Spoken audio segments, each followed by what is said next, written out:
Bem, pessoal, vamos de BTC no fim de tarde dessa sexta-feira, 9 de agosto, agora na Espanha, 21 horas e 9 minutos. No Brasil, são 16 e 9 da tarde. Gente, a BTC hoje está desenhando mais um corpo real comprador e deve encerrar o desenho desse corpo real comprador com essa bela musculatura. A gente agora vai atacar o patamar da mediana da banda de Bollinger aqui no diário. Então a próxima parada da BTC é algo entre 63 e 64.500. A gente basicamente vai buscar esse fundo aqui que foi o pullback antes da grande queda para o patamar de 49 mil dólares. Chegou a vazar 50 mil dólares por alguns minutos. A gente chegou a fazer a mínima no dia 5 de agosto em 49 mil dólares.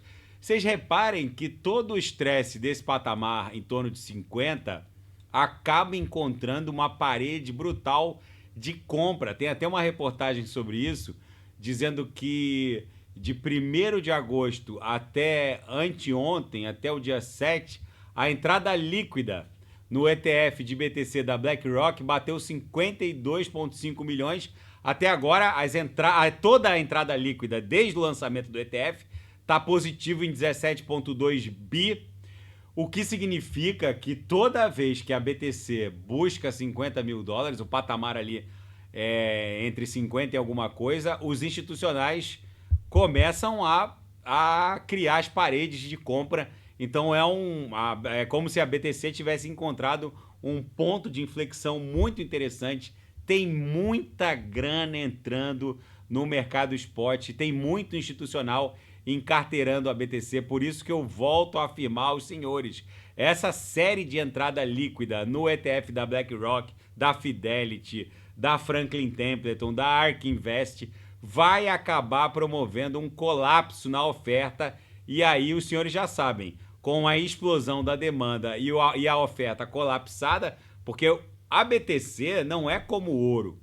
O ouro, gente, se a cotação do ouro começa a explodir, uma mineradora de ouro lá no Alasca, ou no Amazonas, no Alasca o sujeito começa a buscar ouro numa lâmina d'água de 1.500 metros, 2.000 metros, vai buscar ouro numa profundidade de 5.000 metros e vai buscando. É só o ouro continuar subindo que eles vão buscando, porque paga os custos. O ouro é um ativo altamente inflacionário, ao contrário da crença popular. Isso não acontece com o Bitcoin. Essa é uma das características mais brutais da Bitcoin. Se houver uma explosão de demanda, não há como aumentar a produção de BTC. Basicamente, só é possível hoje, em agosto de 2024, só é possível se produzir 3 Bitcoins a cada 10 minutos, a cada bloco confirmado.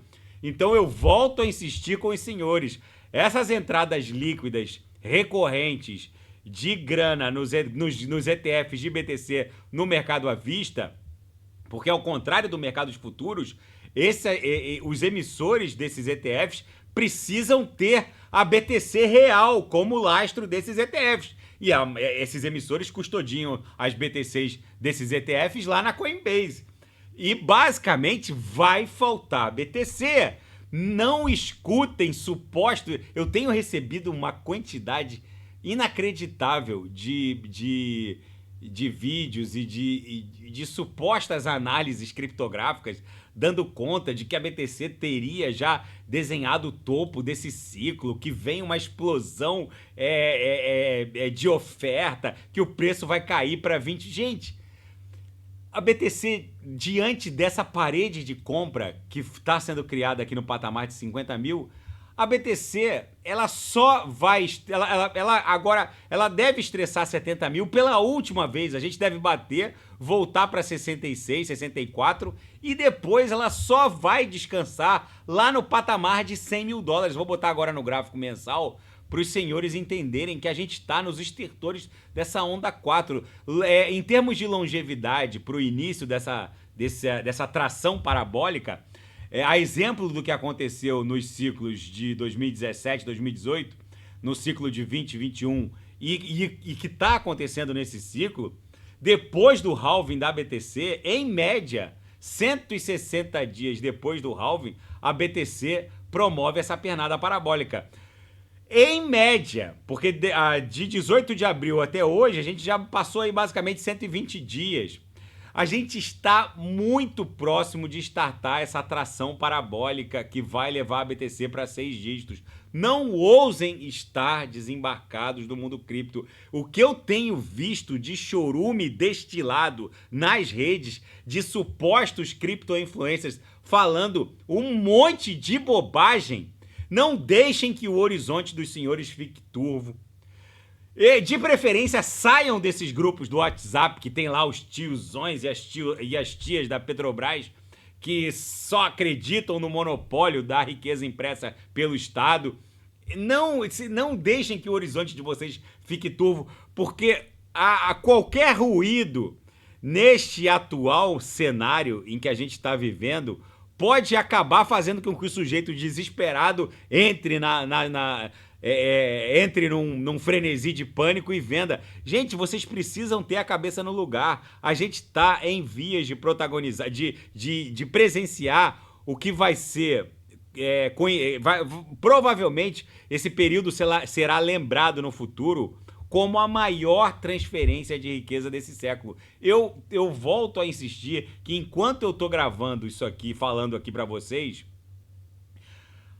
a BlackRock está tokenizando títulos da dívida pública americana. O que a gente está presenciando é uma revolução que não tem precedente nos ciclos anteriores. As pessoas precisam colocar a cabeça no lugar.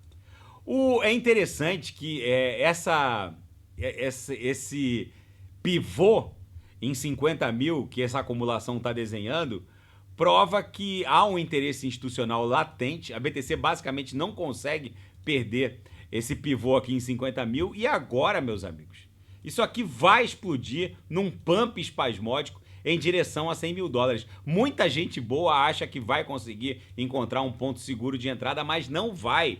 Então eu insisto com os senhores, não é só a tokenização de ativos do mundo TradeFi, não é só a aprovação de ETFs, de ETH, de BTC, agora até de Solana na B3, no mercado à vista. Não é só a chegada das CBDCs, não é só o Departamento de Trânsito da Califórnia que está tokenizando e transformando em NFTs todos os veículos em circulação no estado da Califórnia. Não é só o principal candidato da corrida presidencial rumo à Casa Branca se autoproclamar um embaixador do Bitcoin e reportar que ele, eleito presidente, vai criar um tesouro estatal norte-americano em BTC. Não é só isso, é muito mais do que isso. É o próprio Departamento de Estado dos Estados Unidos, o Departamento do Tesouro, que é um departamento de Estado, o Departamento do Tesouro dos Estados Unidos dizer que a expansão das stablecoins pareadas no dólar é uma das formas de garantir a hegemonia do dólar norte-americano, porque é só ver o que está acontecendo com a Rússia. A Rússia está quitando... A Rússia foi excluída do sistema SWIFT de pagamento depois que ela invadiu a Ucrânia, e as corporações empresariais e até estatais da Rússia estão quitando as suas obrigações internacionais em stablecoins. Gente, vocês têm ideia do que isso significa para a liquidez das DeFis? Isso aqui, esses 85 bilhões de dólares bloqueados em todos os ecossistemas de finanças descentralizadas, facilmente vai explodir para 85 trilhões. Enquanto eu vos falo agora, grandes fundos, BlackRock, Fidelity, Citadel, estão tokenizando Treasuries e Bonds. Pela lei de Metcalfe, o valor de uma rede é exponencialmente proporcional à quantidade de dados e riqueza trafegando nessa rede. É basicamente impossível uma Solana não bater 1.000, 1.200 dólares nesse ciclo. Uma ETH é virtualmente impossível que ela não bata 10, 12, talvez 15 mil dólares nesse ciclo. As pessoas não... Os criptocéticos, eles não conseguem entender a lei de Metcalfe, nem o que faz uma rede valer trilhões. Eles não conseguem entender. Eles acham que a Apple vale 3 trilhões porque vende essa shit encrenca. Eles não param para raciocinar que a Apple só vale 3 trilhões Porque aqui dentro dos dispositivos tem uma rede chamada iOS, onde trafegam dados e riquezas em nível suficiente para que ela valha 3 trilhões. E todos os ecossistemas da Web3 hoje somados, vamos lá para CoinMarketCap, todos os ecossistemas da Web3 somados não vale nem uma Apple. Vale 2,4 milhões de dólares. Desculpa, vale 2,1 trilhão de dólares. Trilhões de dólares. Ou seja, todos os ecossistemas da Web3 somados não vale nem uma Apple. Vale 2,1 trilhões de dólares. Ou seja, isso aqui tem todo o ecossistema cripto está num nível de doação. Porque já circulam dados e riqueza nos ambientes da Web3 que superam em muito a quantidade de dados e riqueza que trafegam pelo iOS. Então, o mercado, ele costuma corrigir essas distorções bizarras de forma muito violenta. O preço justo do Bitcoin hoje seria pelo menos 150 mil dólares só pela quantidade de dados e riqueza que trafega nessa rede. E os outros ecossistemas nem se fala, esses de alta-octanagem. A pessoa estar desembarcada do mundo cripto neste exato momento é uma insanidade. Quem não sabe o que comprar é só clicar no link abaixo. Gemas Altcoin Alert. Ali eu selecionei as 40 melhores altcoins em potencial de retorno para esse ciclo. Não ousem estar desembarcados. A dominância está em vias de desabar. Quando a dominância desabar, vocês não vão conseguir comprar Solana abaixo de 350 dólares. Vocês não vão conseguir comprar a Avax abaixo de 50, 60 dólares. Não vão conseguir comprar uma Toncoin abaixo de 20 dólares. A Tom hoje está subindo 6,07%. As pessoas perguntam, pô, mas Renato, por que a Toncoin sobe tanto? É só ver a base de usuários se multiplicando exponencialmente. As pessoas não fazem conta, esses cripto-influencers que ficam destilando chorume nas redes, eles não fazem conta. Isso é pura matemática. O mundo cripto está criminosamente subavaliado só pela quantidade de dados e riqueza que trafegam em todos os ecossistemas. Estar desembarcado é uma absoluta insanidade. O sujeito que não sabe o que comprar é só clicar no link abaixo. Na Seara Fática, Franklin Templeton lança fundo tokenizado na rede Arbitrum. E o que eles vão tokenizar? Cotas de ETF administradas por eles. Ou seja, é o que eu acabei de falar. A quantidade de dados e riqueza bloqueada em todos os ecossistemas da Web3 está caminhando para 85 tri, agora está 83 bi. Isso aqui vai para 83 trilhões e o sujeito está vendendo criptoativos. Gente, o valor de uma Solana, o valor de uma Avalanche, o valor de uma Arbitrum, ele é definido pela quantidade de dados e riqueza e pela base de usuários que fazem uso desse tráfego de dados e riquezas. Se isso cresce exponencialmente, o valor do token de governança ou do gás também cresce exponencialmente. As pessoas não estão fazendo conta. Eu volto a insistir, quem não sabe o que comprar é só clicar no link abaixo. Gemas Altcoin Alert. Ainda na Seara Fática, um método de hackeamento de cold wallets, ou seja, hardware wallets, como o meu, um Ledger, foi descoberto por uma empresa de cibersegurança. Firmware malicioso pode incorporar dados secretos num cold wallet e promover a exportação ilegal das palavras sementes ao se confirmar uma transação.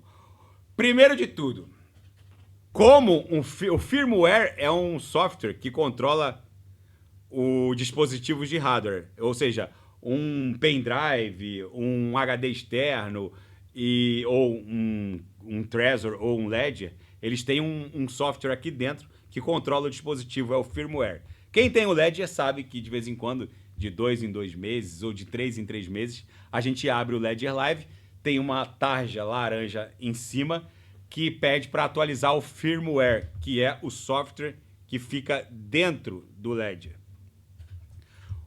Gente, toda vez que vocês abrirem o Ledger Live e o Ledger Live estiver pedindo para atualizar o firmware, uma coisa é a atualização do Ledger Live. Esse vocês podem atualizar à vontade, à torta e à direita, toda vez que o app pedir.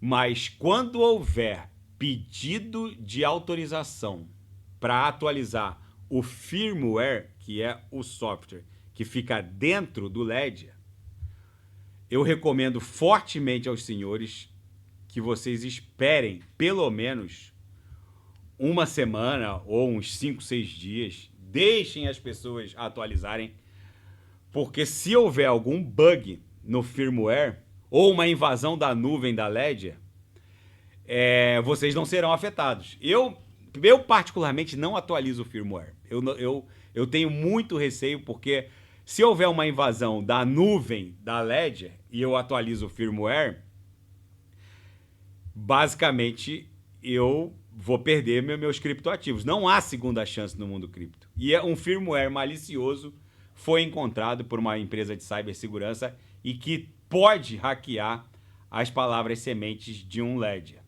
Então, eu recomendo fortemente que os senhores nem atualizem o firmware, só atualizem o Ledger. Mas às vezes é preciso atualizar o firmware porque as transações falham ali com as novas versões do Ledger Live. Então, só atualizem o firmware nessas circunstâncias. Outro dia, eu migrei o meu wallet da Toncoin, eu usava um outro wallet, eu migrei para o MyTon Wallet, que ele é Ledger friendly, né? Ele é compatível com o meu Cold Wallet, o Ledger, e eu fui obrigado a atualizar o firmware.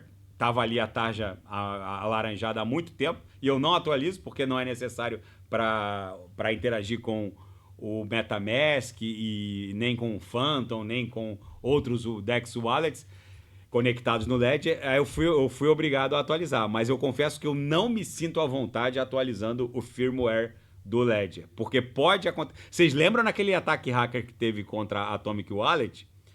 Que não é um cold wallet, né? É um hot wallet, mas é um app, basicamente.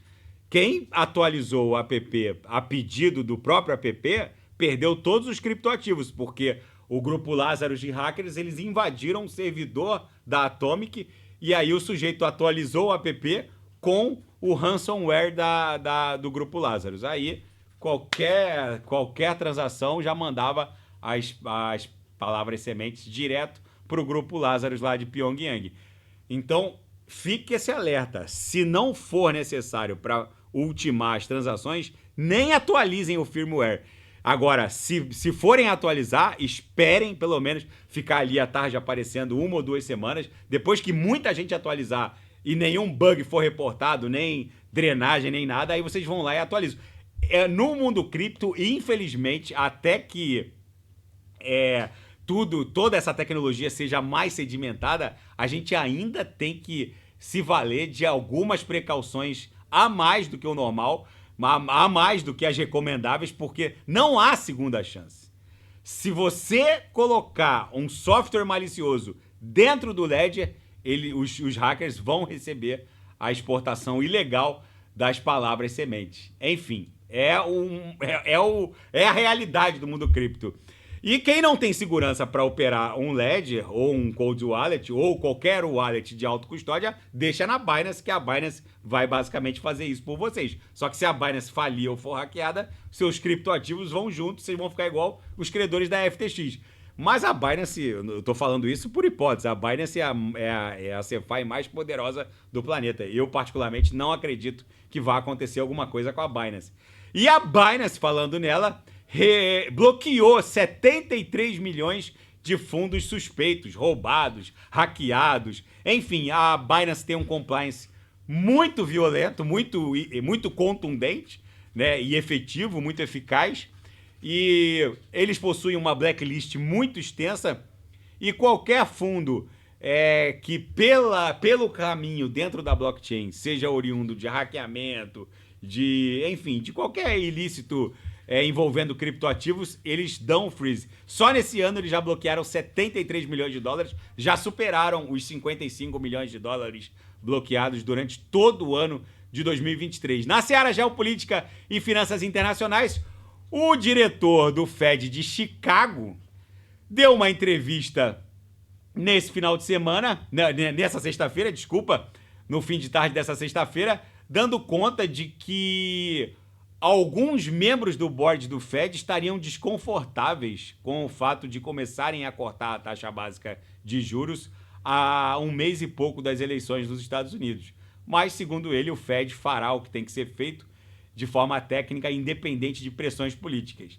Bem, ele falou para inglês ver, porque, na verdade, até a senadora Elizabeth Warren, democrata, por Massachusetts, disse que o Fed parecia querer criar uma recessão para ajudar o outro lado, o lado republicano dessa corrida presidencial. É hora do Fed chegar com a cesta de bondade, justamente porque vêm as eleições. E ele dizer que o Fed não está sujeito a pressões eleitoreiras é outra piada, mas os políticos sabem pressionar para que não pareça pressão política. Enfim, e o Mark Zuckerberg deu uma entrevista histórica para Bloomberg nessa sexta-feira, explicando por que, ao contrário das outras Big Techs e suas interfaces de inteligência artificial, como é o caso da OpenAI, junto com a Copilot da Microsoft, o Gemini da Google, todas essas têm código fechado. Por que a interface de AI da Meta, ex-Facebook, está ofertando uma grande interface de código aberto? Segundo palavras do Mark Zuckerberg, como há uma infinidade de startups e de governos criando as suas próprias interfaces de AI, ele quer deixar o código aberto da interface da Meta para que eles possam interagir com esse código aberto, criando meio que um caminho para customização. Eu percebi nessa entrevista do Mark Zuckerberg que ele está querendo criar uma espécie de sistema operacional onde outras interfaces de AI possam operar. Na verdade, ele está em busca de dados, né? Ele reportou que o código será aberto, a força computacional será gratuita. Ele está claramente criando uma espécie de MS-DOS das AIs. Se isso vai dar certo, a gente não sabe, mas que ele está dando um passo muito ousado, com certeza ele está dando. Muitas startups, muitos governos vão criar as suas interfaces de inteligência artificial, tendo como base o código aberto da Meta. Porque o código da OpenAI, que é o mesmo, que é compartilhado com a Copilot da Microsoft, e o do Gemini da Google, são interfaces de código fechado. E é óbvio que o Mark Zuckerberg, abrindo o código até para aportar outras interfaces, ele está criando um ambiente operacional, uma espécie de sistema operacional onde outras interfaces vão interagir, mas no final ele quer controlar os dados em última análise. É muito ousado o passo que ele está dando, mas esse guri parece que não tem medo de nada. A Meta está investindo dezenas de bilhões de dólares nesse sistema de código aberto e, a princípio, ele falou que não quer ganhar nada, mas lá na frente ele só quer capturar os dados de todas as outras interfaces que vão surgir. É bizarro o que está acontecendo nos bastidores da AI. E o drama espacial dos astronautas que foram para o espaço na cápsula Starliner da Boeing e que provavelmente vão ter que ficar mais 6 meses no espaço. Eles já estão há mais de 60 dias e agora vão ter que ficar mais 6 meses porque não há, basicamente, como trazê-los de volta. Estão tentando até um acordo com a SpaceX do nosso Tony Stark, da vida real, Elon Musk, para trazer os dois de volta para a Terra.